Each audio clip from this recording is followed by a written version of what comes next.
সব সংস্কারের মূলে যেন আমাদের নির্বাচন ভাবনা থাকে, স্মুথ ট্রানজিশন অফ পাওয়ার হতে হবে। এটা হচ্ছে সবচেয়ে ফান্ডামেন্টাল শর্ত। গণতন্ত্র বলেন, মানবাধিকার বলেন, আইনের শাসন বলেন, এটা হচ্ছে বেস।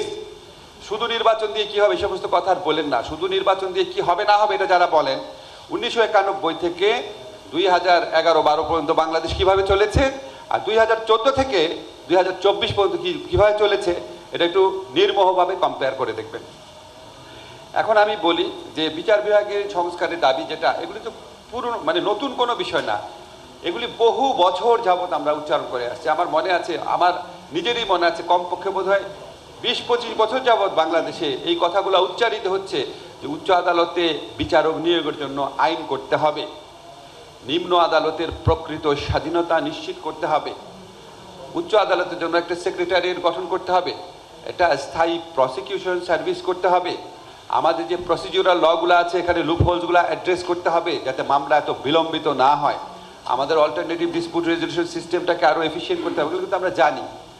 এখন তারপরও যখন আমরা একটা সংস্কারে যাই, আমরা সংস্কার কমিশন হয়েছে, আপনারা দেখেছেন বিচার বিভাগ সংস্কার কমিশন হয়েছে, আমরা একটা ব্রড বেসড কনসালটেশন করবো এই শনিবারে, ইনশাআল্লাহ যত দ্রুত সম্ভব এই আইনটা করব।